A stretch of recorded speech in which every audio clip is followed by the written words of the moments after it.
Assalamualaikum warahmatullahi wabarakatuh. Kali ini kita akan belajar tentang algoritma. Oke, algoritma berasal dari kata seorang ilmuwan muslim di bidang matematika disebut dengan Al-Khawarizmi.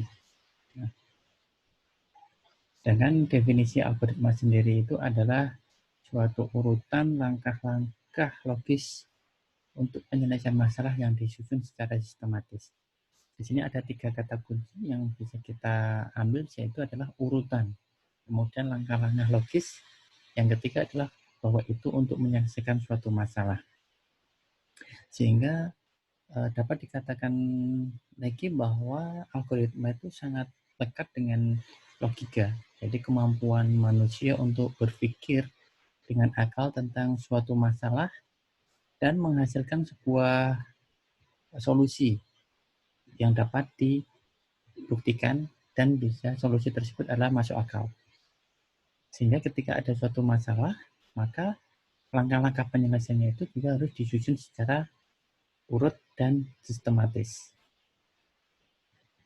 Oke, ini contoh bagaimana kita mengimplementasikan suatu algoritma.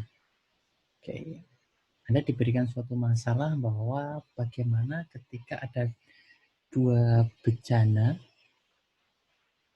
yang ada isinya, kemudian Anda harus tukar isi tersebut. Misalkan di sini bejana A yang berisi air teh dan bejana B yang diisi air kopi.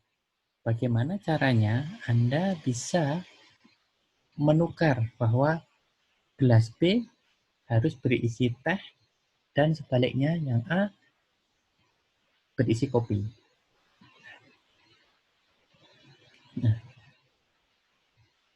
ini harus kita selesaikan. Ini suatu masalah yang harus kita selesaikan. Bagaimana caranya?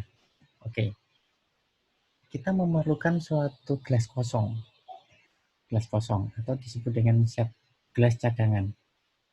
Oke, langkah yang pertama adalah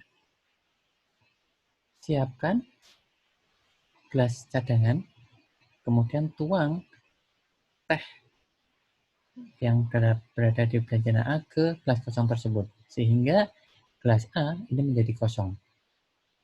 Langkah yang berikutnya adalah tuangkan gelas B yang berisi kopi ke gelas yang tadi pertama kali berisi teh yang telah kosong atau gelas A. Kemudian dari gelas cadangan tadi diisikan ke gelas B yang berisi yang kopi yang telah kosong tadi. Sehingga dari sini kita sudah bisa menyelesaikan masalah, yaitu menukar isi dari dua bejana tersebut. Sehingga bisa kita susun menjadi penyelesaian sebagai berikut. Nah, ini adalah susunan-susunan. Susunan-susunan ini yang disebut dengan algoritma. Nah, itu cara-cara susunan urutan-urutan untuk menyelesaikan suatu masalah. Oke, kita kasih contoh yang kedua. Bagaimana caranya Anda bisa mendapatkan air 4 liter hanya dengan disediakan dua bejana, yaitu bejana A yang berisi 5 liter dan bejana B yang berisi 3 liter. Oke, mungkin ada yang menjawab, Pak, tinggal ditambahkan dibagi dua. Oke, dibagi dua itu bagaimana caranya membagi dua? Padahal sedangkan kita hanya memiliki bejana 3 liter dan 5 liter. Secara matematis betul tinggal dibagi dua, tetapi secara teknis bagaimana dengan menggunakan dua bejana ini? Akan kesulitan.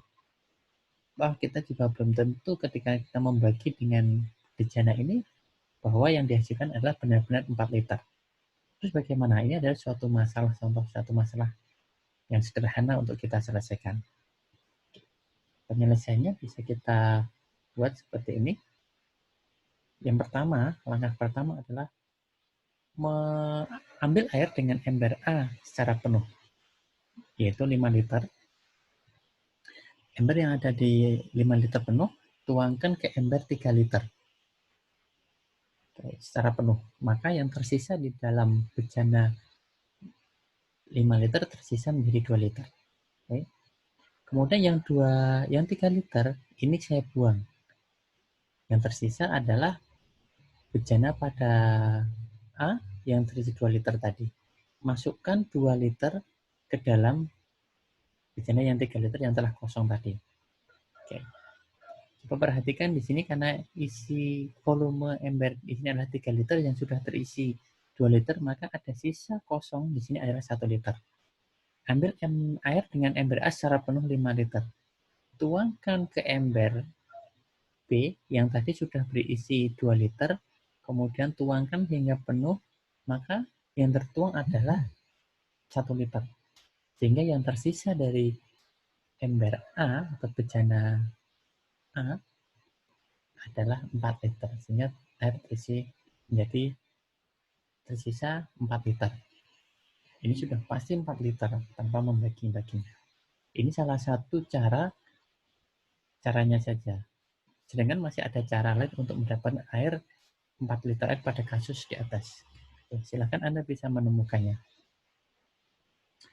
Oke, secara umum konsep algoritma adalah sebuah konsep sebenarnya. Konsep bagaimana kita memandang suatu masalah dan menyusun langkah-langkah untuk menyelesaikan masalah tersebut. Sehingga bisa jadi setiap orang memiliki algoritma yang berbeda-beda terhadap masalah yang sama. Contohnya adalah suatu permasalahan X dan solusinya sebenarnya Y. Maka setiap orang bisa mendapatkan Y dengan algoritma masing-masing, tidak harus sama, akan tetapi menghasilkan output yang sama, yaitu Y. Pada contoh bencana mencari 4 liter tadi, sebenarnya masih ada cara yang lain untuk mendapatkan solusi atau mendapatkan air sebanyak 4 liter. Nah, dari contoh-contoh tersebut di atas, kita bisa menyimpulkan beberapa ciri-ciri dari algoritma, yaitu algoritma itu harus berhenti setelah mengerjakan sejumlah langkah terbatas. Kenapa? Karena kalau tidak berhenti, maka solusi itu tidak akan pernah ada. Karena algoritma itu berhenti. Pada saat berhenti, itulah solusi yang diberikan. Dan setiap langkah harus diberikan secara tepat dan tidak boleh arti dua atau ambigus. Yang ketiga adalah algoritma itu harus memiliki sejumlah masukan dan memiliki luaran. Oke, demikian yang disebut dengan konsep algoritma. Nah, kita akan ketemu lagi pada konten yang lain. Terima kasih. Assalamualaikum warahmatullahi wabarakatuh.